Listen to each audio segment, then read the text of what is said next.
Norte de Italia. Valle de Vajont. 9 de octubre de 1963. Unos obreros de la Agencia Nacional de Energía Eléctrica de Italia estaban almorzando en lo alto de la presa de Vajont. Ese día, como siempre, estaban contemplando las laderas y disfrutando del fantástico espectáculo natural cuando unos pedazos del monte Toc se desprendieron hacia el embalse.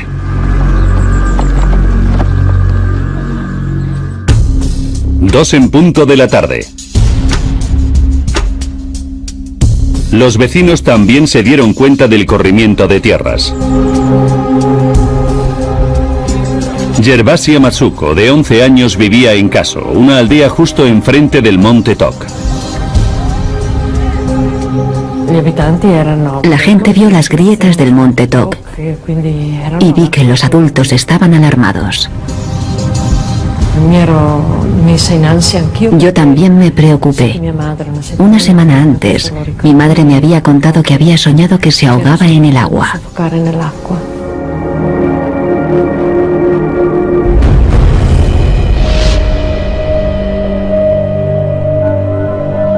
A 6 kilómetros de la presa se encontraba la central eléctrica de Sobercene, cuyas 4 enormes turbinas funcionaban con el agua procedente del embalse. Luigi Ribis era el subdirector de la central y había estado registrando el corrimiento diario de la ladera de la montaña. Los movimientos de ese día habían sido tan grandes que creyó que se trataba de un error. Recibí los datos del deslizamiento de la ladera. Me sorprendieron y pedí que me los confirmasen. Desde la sala de control se podían ver bloques de roca y tierra cayendo al agua.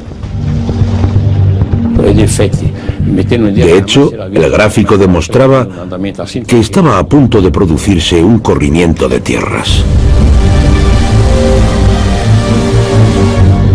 En previsión de la avalancha sobre el lago, los operarios de la presa habían reducido el nivel del agua para que las olas producidas por el desprendimiento fueran contenidas por el muro del embalse. 3 en punto de la tarde. En las laderas del monte Toc, los representantes de la central eléctrica insistieron a los granjeros en que se llevasen a sus animales de la montaña. El cura local, don Carlo Honorini, percibió la ansiedad de los aldeanos. Sabíamos algo, pero no eran más que rumores. No sabíamos si el monte Toc se vendría abajo, ni cuánta tierra podría caer, ni si la presa se rompería.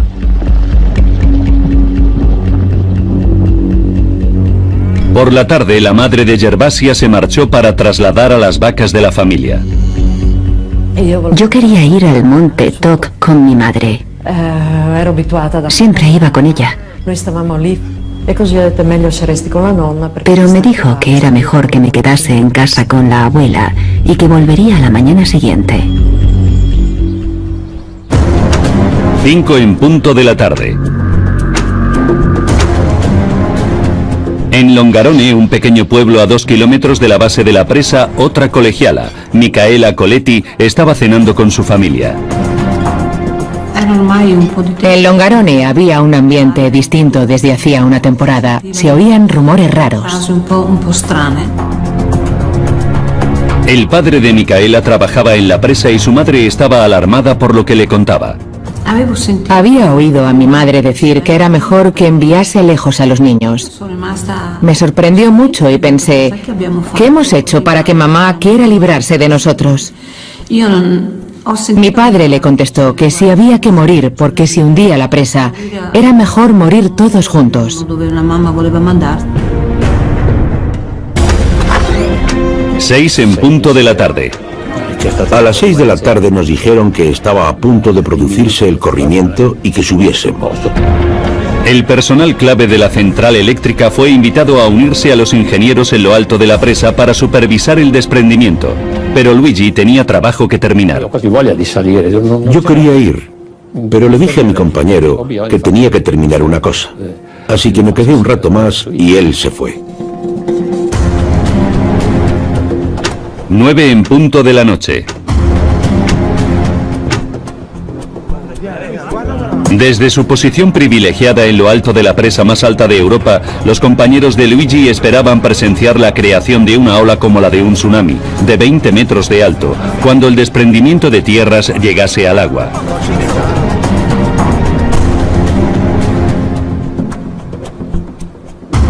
En el valle de abajo los rumores sobre la presa se habían olvidado al caer la noche.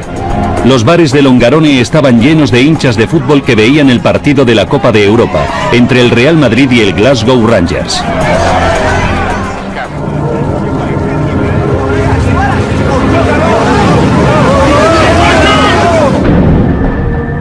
Diez y 39 minutos de la noche.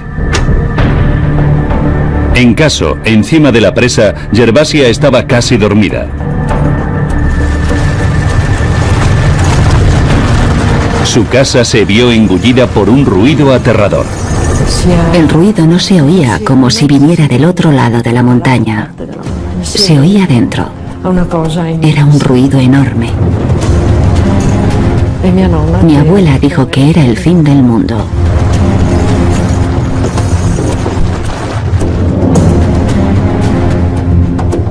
En la iglesia del pueblo, don Carlo oyó el mismo ruido sobrecogedor.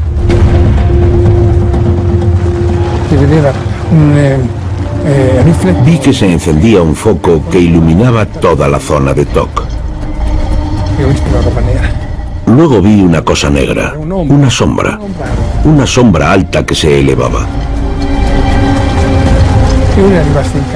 Las columnas de agua llegaron a lo alto del campanario y empezaron a llover agua y rocas sobre Caso. Me hinqué de rodillas gritando de miedo.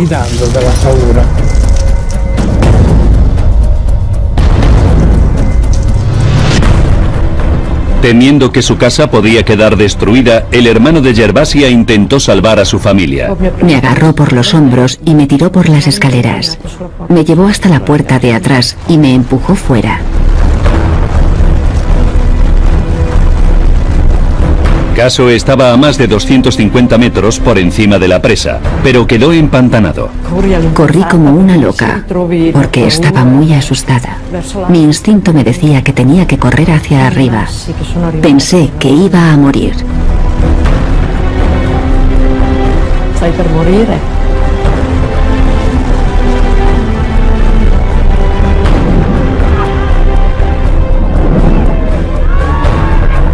Bajo la presa, en Longarone, las luces de las calles se apagaron. Micaela Coletti estaba en la cama.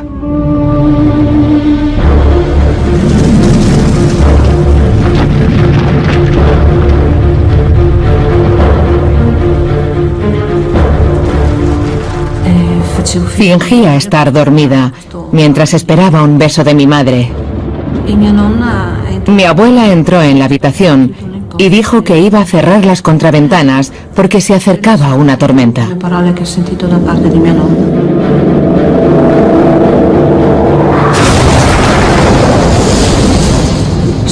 Entonces noté que mi cama se doblaba por la mitad y yo me quedé dentro. Noté que avanzaba a una gran velocidad.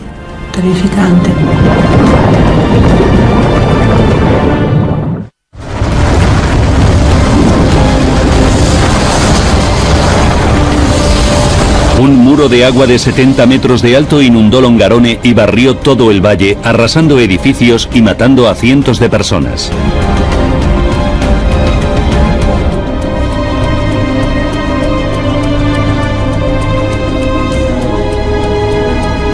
Veinte minutos después, las aguas se retiraron y dejaron un paisaje sembrado de muerte en Longarone. Quedé totalmente enterrada entre escombros. Sabía que tenía que hacer un esfuerzo y levanté los brazos para tocarme la cara. No recuerdo mucho más después de eso. Longarone había quedado arrasado. Comenzaron las labores de rescate. Pero se encontraron pocos supervivientes. Las casas, las carreteras y la línea de ferrocarril habían sido arrastradas o habían quedado enterradas bajo los escombros. Me encontraron después de las 2:30 de la mañana. Me encontraron completamente enterrada. Solo sobresalía una mano y un pie. Micaela fue uno de los 30 niños que se rescataron y la única de su familia que sobrevivió.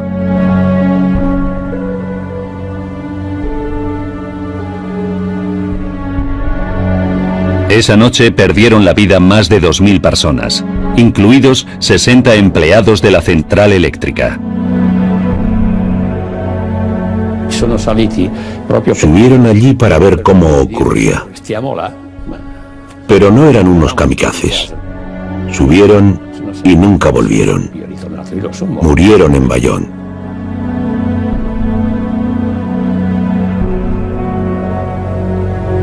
A la luz del alba, los equipos de rescate se quedaron anonadados cuando vieron que las rocas y el barro habían llenado el enorme embalse y una fantasmagórica cicatriz en forma de M de piedra caliza recién expuesta identificaba el lugar donde horas antes había tierras agrícolas. 50 años después, la cicatriz del corrimiento de tierra sigue siendo visible y continúa siendo un imán para los geólogos que luchan para revelar los mecanismos que produjeron semejante destrucción a una escala tan enorme. Estamos casi en lo alto del corrimiento de tierras. Esta es la superficie que se hundió. También se observa el límite lateral del desprendimiento, que es esa gran falla. Y de aquí hasta allí hay 1,8 kilómetros. La profesora Mónica Girotti dirige el último equipo de investigación. El objetivo de mi investigación es obtener un modelo tridimensional del desprendimiento para comprender mejor lo que pasó en 1963. Yo todavía sigo estando asombrada. La geología arrojará luz sobre el mecanismo del desprendimiento, pero una cosa ya está clara: la raíz del desastre fue la intervención reciente del hombre en el valle.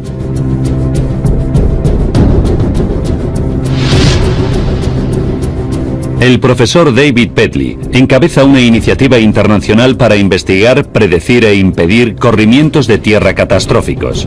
La comprensión del desastre de Bayón ha sido uno de los retos más importantes de su carrera. El de Bayón, en términos de víctimas, es el mayor corrimiento de tierras catastrófico de Europa del último siglo. Y seguramente ha sido el corrimiento de tierras más importante de todos los tiempos, porque sirvió para concienciarnos de toda una serie de problemas. Los hallazgos de Pedley son inequívocos. El de Bayón fue un desastre totalmente provocado por el hombre. No cabe duda de que el desastre de Bayón no se habría producido si el ser humano no hubiera intervenido. Ahora, al profundizar en la investigación, podemos revelar por qué 270 millones de metros cúbicos de la ladera de la montaña se precipitaron sobre el embalse de Bayón y cómo lograron matar a más de 2000 personas. Pedley reconstruirá los pasos de los ingenieros originales cuando intentaron comprender la geología del valle e identificará los errores críticos que condujeron al desastre.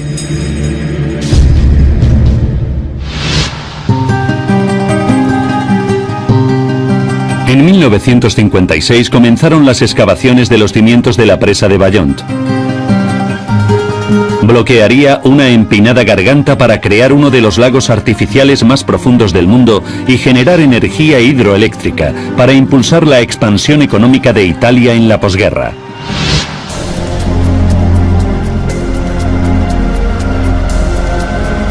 El ingeniero jefe era Carlo Semenza, un diseñador de presas de renombre internacional. Fue su último proyecto antes de retirarse, y sabía que la espectacular cordillera de los Dolomitas italianos ofrecía una oportunidad única.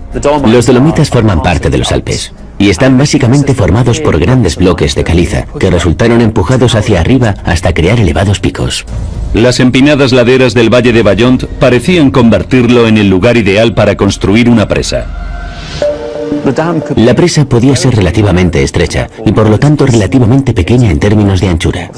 Obviamente tenía que ser muy alta y podía contener enormes cantidades de agua en el valle que ocupaba. Semenza y su equipo de geólogos inspeccionaron con sumo cuidado la zona donde se construirían los cimientos de la presa, pero prestaron poca atención al valle río arriba, que acabaría inundándose. En los años 50, el énfasis se ponía en calcular correctamente el diseño de la propia presa. No dedicaban mucho esfuerzo a comprender la geología del valle río arriba. Se consideraba que no era relevante ni para la presa ni para el embalse.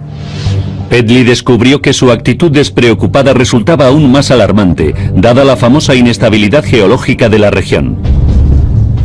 Entre las montañas, en los valles, hay rocas mucho más frágiles. Es piedra arenisca, arcilla y pizarra, y el sistema entero se encuentra sobre pliegues y fallas, así que resulta muy inestable. Es el entorno clásico para la creación de corrimientos de tierras. Nada de ello era una novedad para la población local. Vigilaban constantemente cualquier señal de fracturas de rocas y desprendimientos de tierras. Incluso el Monte Toc, adyacente a la presa, se había ganado el apodo de Monte Andante. Las obras duraron 2 años y la presa de 261 metros estaba casi acabada, cuando el 22 de marzo de 1959, un embalse nuevo en el cercano Pontesey sufrió un enorme corrimiento de tierras que generó una ola de 20 metros de alto similar a la de un maremoto, que ahogó a un obrero y desbordó la presa.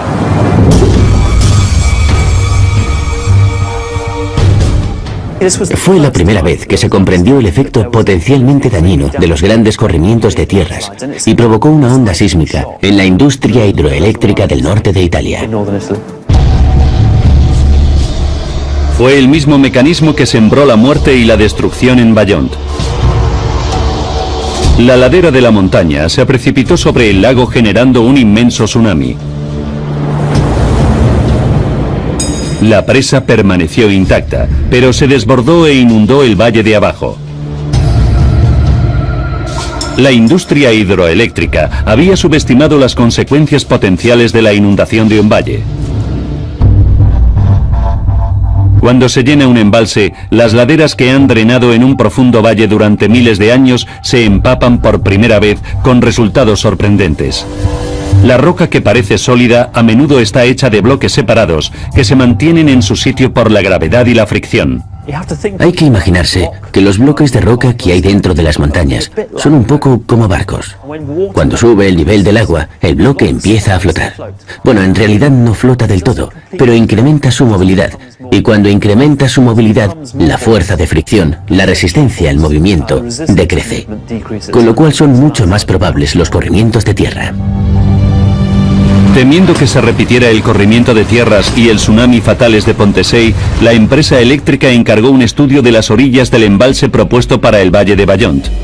El geólogo jefe del proyecto fue el profesor Leopold Miller, que encargó a Edoardo Semenza, hijo del ingeniero jefe y recientemente licenciado en geología, que dirigiese el estudio. Edoardo recorrió cada centímetro del valle observando las formaciones rocosas. Cuando encontró pruebas de un antiguo movimiento a gran escala en las empinadas laderas cercanas a la presa, pareció que los peores temores de la empresa se habían confirmado. Eduardo Semenza estaba convencido de que había un gran corrimiento de tierras antiguo situado en la orilla sur del embalse. Un corrimiento de tierras antiguo ya se ha movido, por lo cual es probable que las rocas de la base de ese corrimiento sean mucho más frágiles. Edoardo temió que la inundación del valle podía reactivar el viejo corrimiento, que a su vez podía desencadenar un tsunami catastrófico, repitiendo el desastre mortal de Pontesey a una escala muchísimo mayor. La masa del corrimiento de tierras que identificó estaba a 100 metros de la propia presa. Si Eduardo tenía razón, había que desechar el proyecto entero. Para el padre de Edoardo, Carlo Semenza, la noticia fue devastadora e inició una investigación más detallada. Si efectivamente se trataba del emplazamiento de un gigantesco corrimiento de tierras antiguo, tenían que existir pruebas en los estratos de roca subterráneos. Los ingenieros perforaron 3 agujeros en la ladera de la montaña, en la zona de peligro identificada por Edoardo. y el equipo de geólogos buscó señales de movimientos previos, como rocas fracturadas o capas de caliza inestable. A pesar de perforar hasta 170 metros de profundidad, no encontraron pruebas de un desprendimiento de tierras anterior. El jefe del proyecto, Carlo Semenza, se llevó un alivio. Su principal asesor geológico, el profesor Miller, estaba seguro de que las laderas estaban formadas por bloques de caliza sólida e inamovible. Los diseñadores de la presa llegaron a la conclusión de que aunque existía el potencial de pequeños corrimientos de tierras en las orillas del embalse, no existía un peligro real de grandes desprendimientos. En febrero de 1960, una vez descartada la amenaza de un corrimiento de tierras destructivo, Semenza dio luz verde a la siguiente fase del proyecto. Antes de entregar la presa a la empresa eléctrica, tenían que confirmar su integridad estructural llenando el embalse a tope.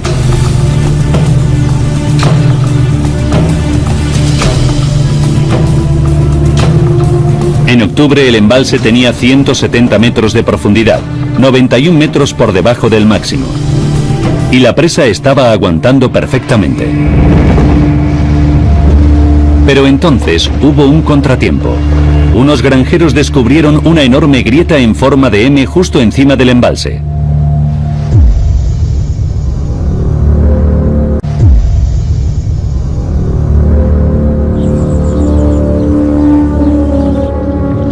La grieta que se abrió era enorme, de unos 1.700 metros de largo.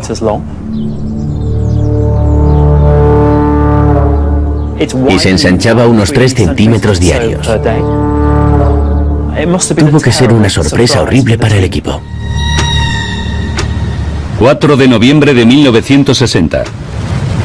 Los temores de la empresa eléctrica se vieron confirmados días después, cuando un fragmento de montaña del tamaño de 6 campos de fútbol se precipitó sobre el embalse de Bayont y produjo una ola de 2 metros de alto. Por suerte, nadie resultó herido. Pero el resto del colosal corrimiento de tierras continuó en movimiento y su registro provocó una nueva sensación de urgencia en la empresa eléctrica. Gracias al análisis previo de Eduardo de los estratos de roca, creían que el terreno inestable restante se extendía a 250 metros de profundidad por dentro de la ladera y ocupaba un volumen total equivalente a 90 manzanas urbanas con rascacielos de 30 pisos. El ingeniero jefe Carlo Semenza necesitaba domar la montaña antes de que esa masa inestable se volcase sobre el lago y empantanase el valle.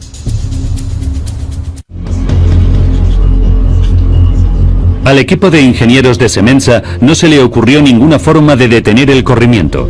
Su inmenso tamaño hacía impracticable clavarlo a la ladera de la montaña con capilares de hormigón. Pero el profesor Miller tenía el presentimiento de que podía controlar la velocidad a la que la tierra se precipitaba sobre el lago e impedir un devastador tsunami. Creía que si elevar el nivel del agua activaba los corrimientos de tierras, reducir el nivel debería ralentizarlos.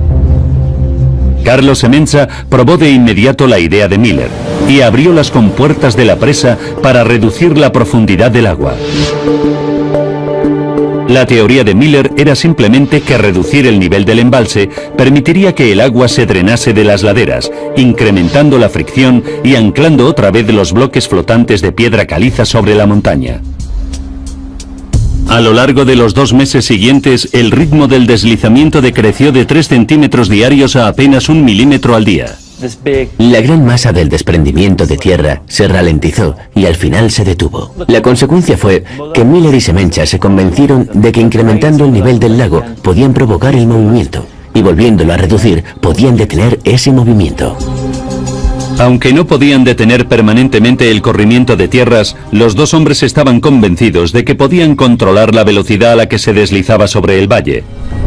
Semenza y Miller propusieron verter la gigantesca masa de roca en el lago, usando la profundidad del agua del embalse como el acelerador y el freno de un coche. Así que la presa quedaba libre para poder empezar a producir energía. Era un plan sencillo, pero a Petley le asombra. Su comprensión de la geología y de los mecanismos de movimiento de esa gran masa era muy limitada. Y sin embargo, a pesar de su falta de conocimientos, se embarcaron en el plan extraordinariamente atrevido de intentar controlar el movimiento del corrimiento de tierra mediante la elevación o reducción del nivel de agua. El equipo de geólogos de Miller estaba seguro de que podía desgajar toda la masa gradualmente, sin causar un peligroso tsunami. Pero Carlo Semenza se mostró más precavido. Insistió en expandir el plan para enfrentarse a la peor situación posible, en la que el corrimiento de tierras se precipitase sobre el lago brusca y catastróficamente, provocando un tsunami. Semenza encargó un estudio para averiguar la profundidad máxima segura del embalse. Un nivel de agua que dejase al descubierto suficiente muro de presa para contener el mayor tsunami posible. Semenza trató de asegurarse de que el tsunami no desbordaría la presa. Pero en 1961 no había ordenadores para reproducir una simulación de tsunami. El equipo de Carlo construyó una maqueta a escala de la presa y llevó a cabo una serie de simulaciones físicas. El objetivo era comprobar lo grande que podía ser la ola. Los experimentos iniciales sugirieron que la peor ola posible podía medir 20 metros de alto. Entonces Semenza calculó la profundidad máxima de la presa y dejó la presa con 25 metros de pared de hormigón al descubierto para proteger el valle de abajo. Pensó que por fin tenía las espaldas cubiertas. Carlo Semenza todavía tenía que afinar sus cálculos, pero antes de poder hacerlo, falleció repentinamente de una hemorragia cerebral. Sin el liderazgo de su visionario ingeniero jefe, las obras sufrieron una crisis. La empresa de energía formó un nuevo equipo para llevar a cabo el plan y salvar el proyecto legado por Semenza.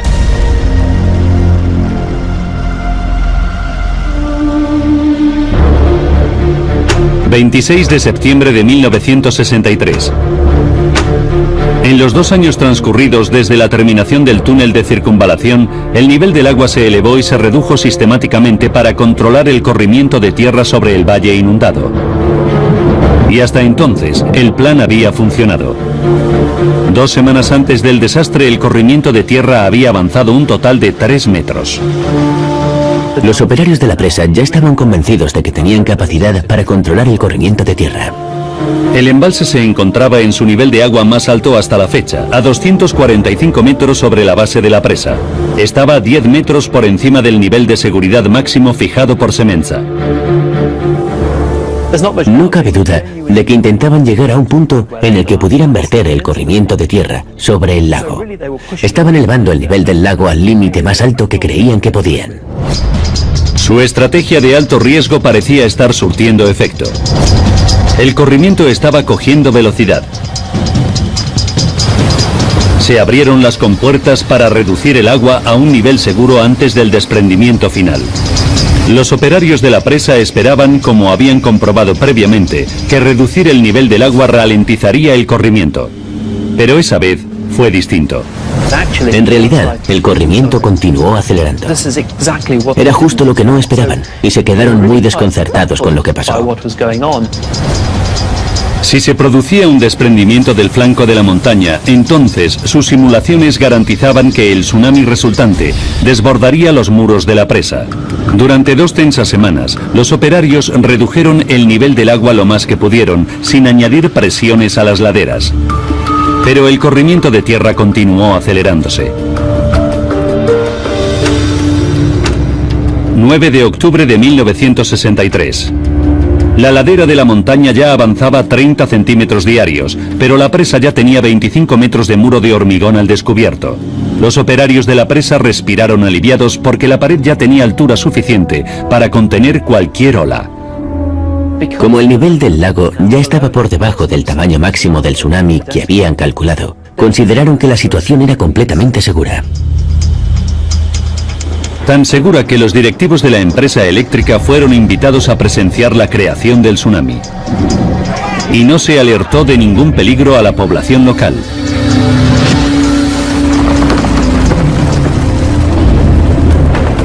Pero en lugar del tsunami de 20 metros previsto, la ola se elevó 200 metros por encima de los muros de la presa.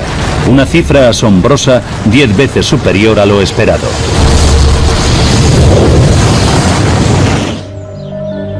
Ahora, nuestros investigadores revelarán por qué el plan para controlar el corrimiento de tierra ajustando el nivel del embalse fue un error de juicio tan garrafal.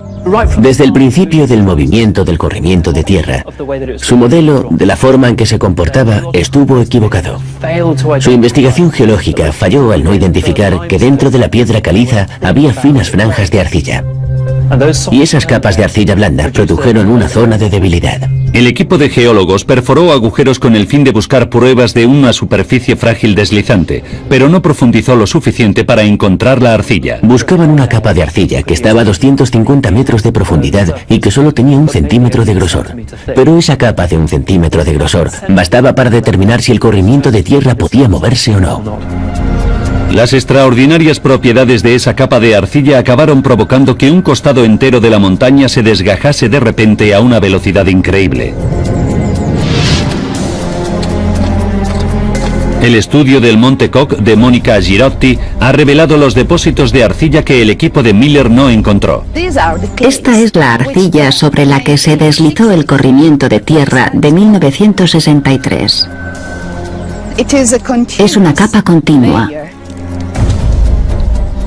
Cuando esa capa se vino abajo, la masa se movió. Pero la investigación de Girotti se centra en otra característica de esa fina capa de arcilla. Esta arcilla es un material impermeable que no permite que pase el agua. Esa capa hidrófuga apunta a un mecanismo completamente nuevo para el deslizamiento que Miller nunca tuvo en cuenta. El agua de lluvia de lo alto del monte Toc podía drenar hasta la roca bajo la arcilla y quedar atrapada. El incremento de la presión que empujaba a la arcilla desde abajo podía desestabilizar la superficie de deslizamiento. Pero haría falta un volumen enorme de agua atrapada para mover la masa del corrimiento de tierra. El equipo de Girotti ha reunido pruebas cruciales de que el agua de lluvia de toda la sección superior del monte Toc se recogía en la piedra caliza aislada bajo el corrimiento de tierra. Cuando hubo fuertes lluvias, una enorme cantidad de agua quedó atrapada bajo la arcilla.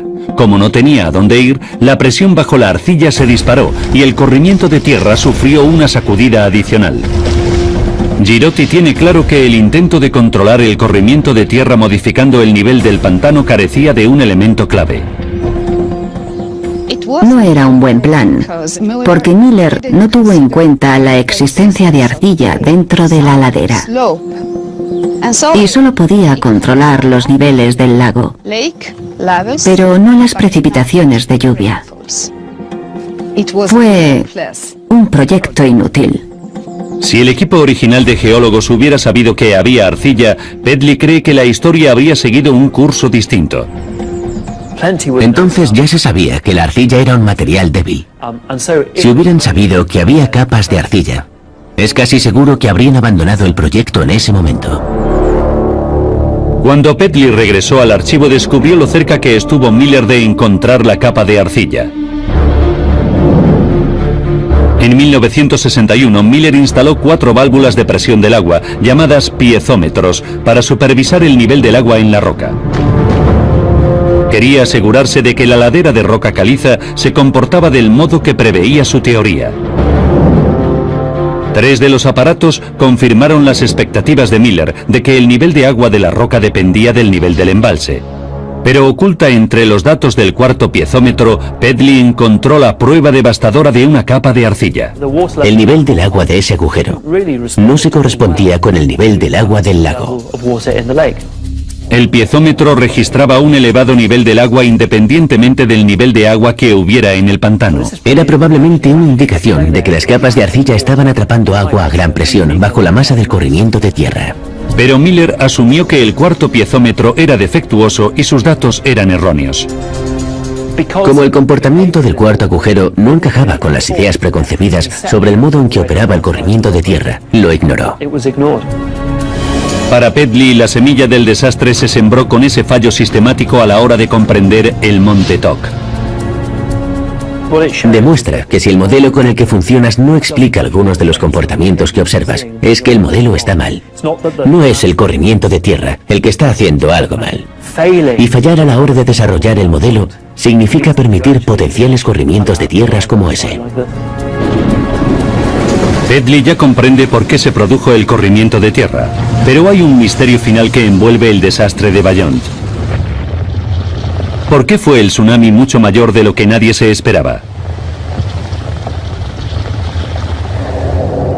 El profesor Pedley centra la atención en los experimentos de simulación de tsunamis de Semenza.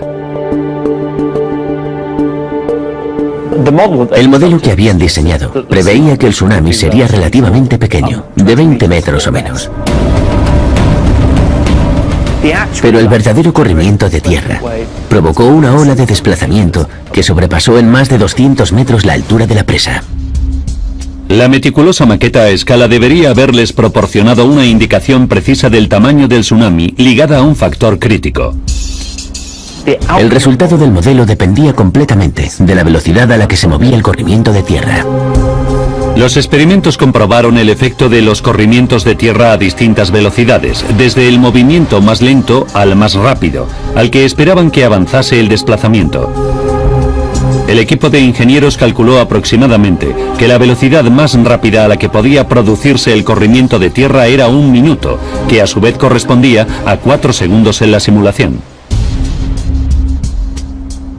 Pero cuando David Pedley examinó los datos de la noche del desastre, descubrió que el colapso entero solo duró 45 segundos.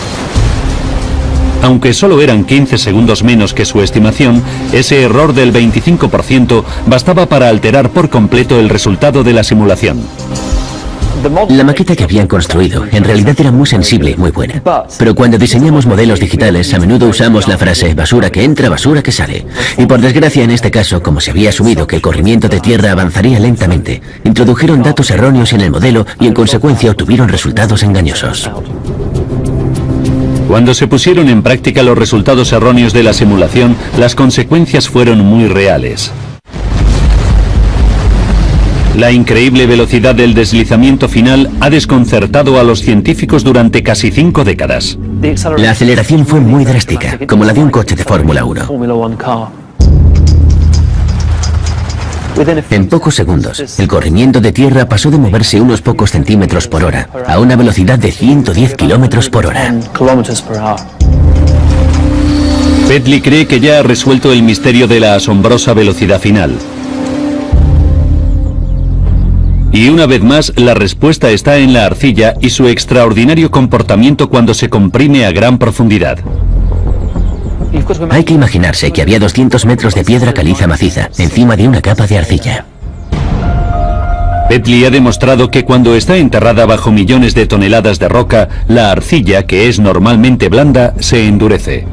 Es un material quebradizo. Es duro y es fuerte.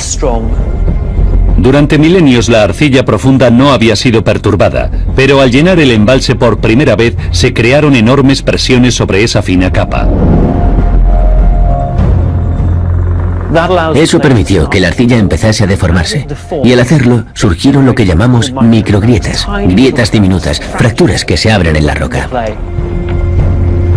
El sorprendente comportamiento de esas microgrietas es la clave de la aceleración final del corrimiento de tierra. A medida que el corrimiento de tierra avanzaba, las pequeñas grietas crecieron, se extendieron hacia afuera. Crearon grandes grietas y al unirse a otras grietas formaron una única superficie a lo largo de toda la arcilla. Una vez que las microgrietas se extendieron por toda la superficie de desplazamiento en forma de M, el colapso total era inevitable. Los testigos oculares declararon que el hundimiento final solo duró 45 segundos. Pero el análisis de Pedley demuestra que esa fase final irreversible había comenzado mucho antes. El desastre de 45 segundos no fue más que la parte que contemplamos, pero el aceleramiento final del corrimiento de tierra no ocurrió en 45 segundos, ocurrió a lo largo de unos 60 días. 10 de agosto de 1963. 60 días antes del hundimiento final, el agua estaba en su nivel más alto hasta la fecha, a solo 25 metros por debajo de la altura del muro de la presa. Hasta ese momento, las subidas y bajadas de nivel del lago habían estado provocando la propagación de las microgrietas. Pero para entonces, las grietas ya habían penetrado tanto en la arcilla que se produjo una reacción en cadena y las grietas siguieron extendiéndose solas. Las microgrietas pasaron a controlar el movimiento del corrimiento de tierra. En ese momento, los operarios ya no tenían ningún control sobre el comportamiento del corrimiento de tierra, aunque ellos creían que sí.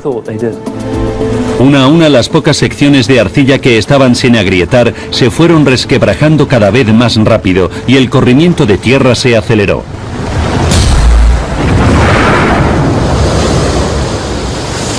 Fue un efecto dominó clásico. Era inevitable que ocurriera.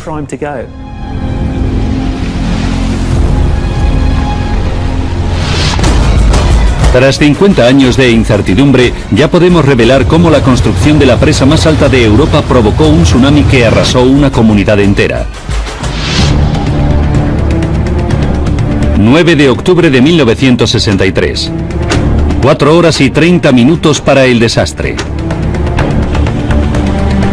Los operarios de la presa se habían estado preparando para un gigantesco corrimiento de tierra final y habían reducido el nivel del agua para dejar 25 metros de pared de hormigón expuesta. 2 minutos para el desastre. Creyendo que el tsunami de 20 metros que esperaba la empresa sería contenido por el muro de la presa, la población local no fue alertada del colapso inminente del corrimiento de tierra.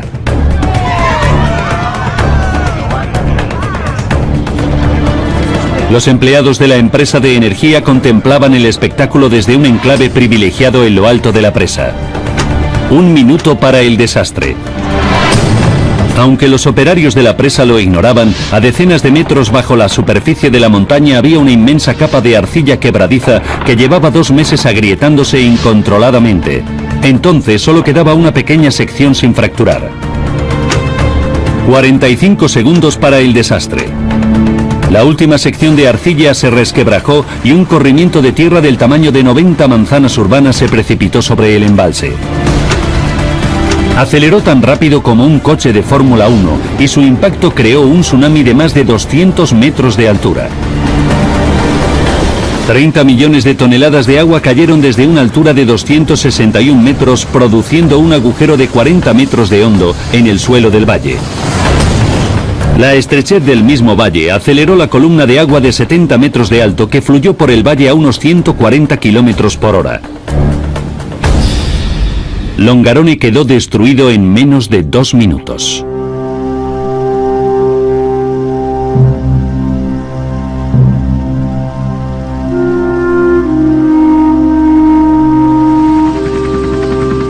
Miré abajo, desde el helicóptero, y vi el lugar por donde había venido la ola. El valle entero había desaparecido. Un valle esfumado. En Beyond se demostró la locura del ser humano, su fracaso a la hora de controlar y comprender los sistemas naturales. Su modelo de cómo controlar ese corrimiento de tierra estaba totalmente equivocado, y de hecho condujo a la catástrofe que finalmente ocurrió. En 1971, 2 personas fueron declaradas culpables de homicidio múltiple. Una era el ingeniero jefe que había sustituido a Semenza. Fue condenado a 2 años de cárcel.